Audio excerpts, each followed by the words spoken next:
Hi, എല്ലാവർക്കും പുതിയൊരു വീഡിയോയിലേക്ക് സ്വാഗതം. അപ്പോൾ ഞാനിന്ന് പറയാൻ പോകുന്നത് വാനില കൃഷിയെ പറ്റിയാണ്.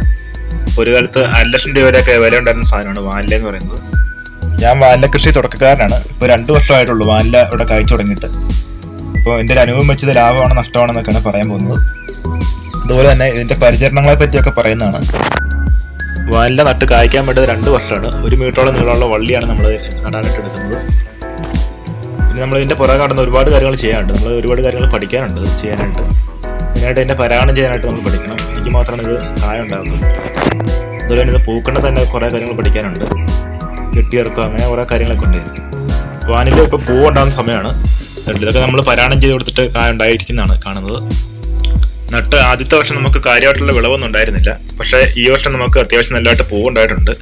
അപ്പോൾ നമ്മൾ ഈ പൂക്കൾ ഉണ്ടാകുന്ന സമയത്ത് എങ്ങോട്ടും പോകാൻ പറ്റില്ല. എന്നും നമ്മളിത് പരാഗണം ചെയ്ത് കൊടുക്കണം. അപ്പോൾ അതൊരു വലിയ ബുദ്ധിമുട്ടായിട്ട് എനിക്ക് തോന്നിയിട്ടുണ്ട്.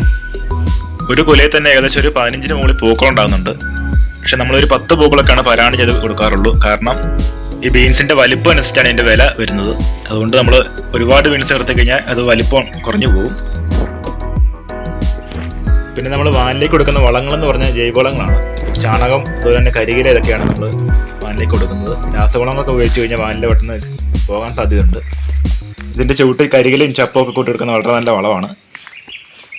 നെല്ലി ചെടിയൊക്കെ 2-ാം വർഷമായുള്ളൂ. നിറയെ പോകേണ്ടതായിട്ടുണ്ട്. ഒരു ചെടിയിൽ നിന്ന് ഏകദേശം ഒരു 5 കിലോളം ബീൻസ് കിട്ടുമെന്നാണ് എനിക്ക് തോന്നുന്നത്. ഇപ്പോൾ 1 കിലോ ബീൻസിൻ്റെ വില എന്ന് പറഞ്ഞാൽ 350 രൂപയാണ്. പച്ച ബീൻസിൻ്റെ വില കഴിഞ്ഞ വർഷമൊക്കെ ഞാൻ ചോദിച്ചിട്ട് 350 രൂപയാണ് വില പറഞ്ഞത്. പക്ഷെ നമ്മളീ പറയുന്ന പോലെ ഒരുപാട് വിലയൊന്നും ഇതിനില്ല. ഏതൊരു കാലത്ത് 20,000 രൂപ 30,000 ഒക്കെ വന്നിട്ടുണ്ടെന്നല്ലാതെ ഇപ്പോഴൊന്നും ആ വിലയില്ല. ഇപ്പം ഒരുപാട് വലിയ പ്രതീക്ഷയുടെ ഒന്നും വാനില കൃഷി ചെയ്യാതിരിക്കണം നല്ലത്.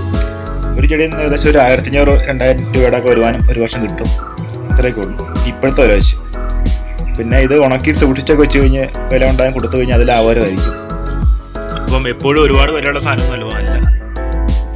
പിന്നെ ഈ വാനില വള്ളി കെട്ടി ഇറക്കുക എന്ന് പറഞ്ഞാൽ പരിപാടിയുണ്ട്. നമ്മളത് ഡിസംബർ മാസമാണ് ചെയ്യുന്നത്. അങ്ങനെ നമ്മൾ കെട്ടി ഇറക്കിയ ശേഷം പിന്നീട് വെള്ളം ഒഴിക്കാൻ പാടില്ല. അങ്ങനെ ഇതൊന്ന് വാടി അങ്ങനെ നിറയെ പൂക്കളുണ്ടാവും.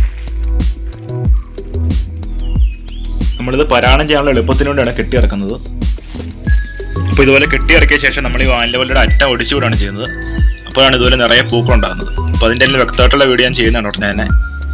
അപ്പോൾ നമ്മൾ ഡിസംബർ മാസം ഇതുപോലെ ഒരുക്കിയിട്ട് കഴിഞ്ഞിട്ടുണ്ടെങ്കിൽ മാർച്ച് ഏപ്രിലൊക്കെ ആകുമ്പോൾ ഇതുപോലെ പൂക്കളുണ്ടായി നിൽക്കും. അങ്ങനെ ഏപ്രിൽ മാസം പെയ്യുന്ന പുതുമഴയിൽ ഇതിൻ്റെ വാടലൊക്കെ മാറി നല്ലതായിട്ട് കയറി വന്നോളും. അതുപോലെ തന്നെ ഇത് ഏറ്റവും സ്ട്രെയിറ്റ് ആയിട്ട് ഇരിക്കുന്ന മരത്തിലാണ് നല്ലതായിട്ട് കയറി പോകുന്നത്. കവുങ്ങ്, അതുപോലെ തന്നെ ചീമക്കൊന്ന, ഇതിലൊക്കെ വാനില കൃഷി ചെയ്യാവുന്നതാണ്. നമ്മളിപ്പോൾ ചെയ്തിരിക്കുന്ന ചീമക്കൊന്നയിലാണ്. പിന്നെ പറയുന്നത് വാനില പരാഗണത്തെ പറ്റിയാണ്. ഇതിന്റെ മെയിൻ ആയിട്ടുള്ള കാര്യമാണ് വാനില പരാഗണം എന്ന് പറയുന്നത്. ഇത് ചെയ്യാതുകൊണ്ട് നമുക്ക് ഒരു ബീൻസ് പോലും ഉണ്ടാക്കിയെടുക്കാൻ സാധിക്കത്തില്ല. ഇത് ഹമ്മിങ് ബേർഡ് എന്ന് പറഞ്ഞൊരു പക്ഷിയാണ് ചെയ്യുന്നത്. ആ പക്ഷി നമ്മുടെ നാട്ടിലില്ല. അതുകൊണ്ടാണ് നമ്മളിത് ചെയ്തു കൊടുക്കുന്നത്. വാനില പരാഗണം ചെയ്യാനായിട്ട് ഇതുപോലെ ഒരു ഈർക്കിലി ആദ്യം കൂർപ്പിച്ചെടുക്കുക. എന്നിട്ട് ഈ പൂവിനുള്ളിൽ ഒരു അറയുണ്ട്. അറയ്ക്കുള്ളിലേക്ക് ഇതിന്റെ തന്നെ പൂമ്പൊടി നമ്മൾ നിക്ഷേപിക്കുകയാണ് ചെയ്യുന്നത്. അപ്പോൾ അത് വ്യക്തമായിട്ട് കാണിക്കാനുള്ള ക്യാമറ ഇതുപോലെ, അതുകൊണ്ട് പിന്നീട് ഒരിക്കൽ ആ വീഡിയോ ചെയ്യുന്നതാണ്.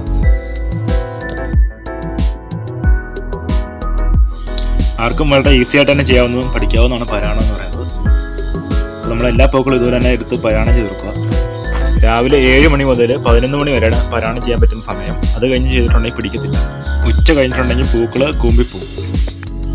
ഒരു 2-3 സെക്കൻഡുകൾ മാത്രം മതി ഒരു പൂ പരാഗണം ചെയ്യാനായിട്ട്. ഒരുപാട് സമയമൊന്നും ഇതിന് ആവശ്യമില്ല. അപ്പോൾ വാനില കൃഷി ലാഭമാണെന്ന് വെച്ചാൽ മറ്റ് കൃഷികളെ പോലെയൊക്കെ തന്നെ ലാഭമാണ്. കാപ്പിക്കുരുവും കുരുമുളകും ഒക്കെ പോലെ തന്നെ ലാഭമാണെന്ന് പറയാൻ പറ്റത്തുള്ളൂ. അത് ഒരുപാട് ലാഭകരമൊന്നുമല്ല. പിന്നെ നമ്മളിതിൻ്റെ ബീൻസ് പ്രോസസ്സ് ചെയ്ത് ഉണക്കി സൂക്ഷിച്ച് വെച്ചിട്ട് വില കൂടി കഴിയുമ്പോഴത്തേക്കും കൊടുത്തു കഴിഞ്ഞിട്ടുണ്ടെങ്കിൽ ലാഭമായിരിക്കും. ചില സമയത്തൊക്കെ 50,000 രൂപയൊക്കെ വില വരുന്നുണ്ട്. ആ സമയത്തൊക്കെ കൊടുത്തു കഴിഞ്ഞിട്ട് ലാഭമായിരിക്കും. പിന്നെ പൂപ്പിൽ കയറാതൊക്കെ വെക്കണം. പെട്ടെന്ന് തന്നെ പൂപ്പിൽ കയറും. ഇതിൻ്റെ അകത്തൊക്കെ പൂപ്പിൽ കയറിയിട്ടുണ്ടെങ്കിൽ പിന്നെ ഈ സാധനം കൊള്ളത്തില്ല. അപ്പോൾ ഈ വാനില കൃഷി ഉള്ളത് ഇടുക്കിയിലാണ്. നമ്മുടെ ഇടുക്കിയിലെ കാലാവസ്ഥ വാനില കൃഷിക്ക് ഏറ്റവും നല്ലതാണെന്നാണ് എനിക്ക് തോന്നിയിട്ടുള്ളത്. ഒരുപാട് ചൂടുള്ള സ്ഥലത്തൊന്നും ഇത് ഉണ്ടാവുമെന്ന് എനിക്ക് തോന്നുന്നില്ല. കുറച്ച് തണുപ്പ് വേണം. വാനിലേക്ക് വില ഉണ്ടായിരുന്ന സമയത്തൊക്കെ ഇത് നാട്ടിലിരുന്ന ചീമക്കൊന്നയ്ക്ക് വരെ വില വന്നിട്ടുണ്ട്.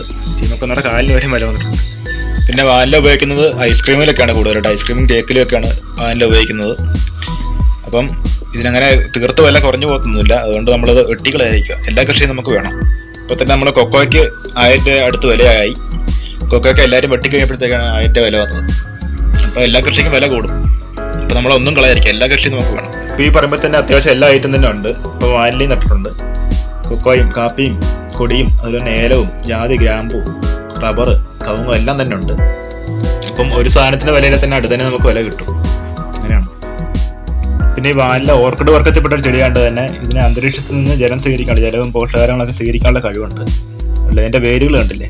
അപ്പോൾ അന്തരീക്ഷത്തിൽ നിന്ന് പോഷകാഹാരങ്ങളൊക്കെ സ്വീകരിക്കാൻ വേണ്ടിയാണ് ഇതിൻ്റെ മുകളിൽ വേരുകൾ വരുന്നത്. അപ്പോൾ ഇതിൻ്റെ ചുവട് വെച്ച് മുറിഞ്ഞു പോയാൽ തന്നെ ഇത് കുറച്ച് നാളൊക്കെ പിടിച്ചു തോന്നും. അത് കഴിഞ്ഞിട്ട് ഇതിൻ്റെ മുകളിലുള്ള വേര് അടിയിലേക്ക് ഇറങ്ങും. അങ്ങനെ ഇത് വീണ്ടും തളർത്തോളും. അപ്പോൾ ഈ പൂക്കൾ പൊഴിഞ്ഞു പോയ ബീൻസ് ഒന്നും പിടിക്കത്തില്ല. ഇത് പരാഗണം ചെയ്യാതെ കൊണ്ട് പോയതാണ്. ഒരാളില്ലാതെ വന്നപ്പോഴത്തേക്ക് അങ്ങനെ പോയതാണ്. അപ്പോൾ ഇതെന്നും ആൾ വേണം, പൂക്കളുണ്ടാകുന്ന സമയത്ത് എന്നും ആൾ വേണം. അപ്പോൾ എൻ്റെ ഈ വീഡിയോ എല്ലാവർക്കും ഇഷ്ടമായെന്ന് കരുതുന്നു. അപ്പോൾ നമുക്ക് പുതിയൊരു വീഡിയോ ഒക്കെ ആയിട്ട് വീണ്ടും കാണാം. അപ്പോൾ എല്ലാവരും ചാനൽ ഒന്ന് സബ്സ്ക്രൈബ് ചെയ്യാനും ലൈക്ക് ചെയ്യാനും ഷെയർ ചെയ്യാനൊക്കെ മറക്കരുത്.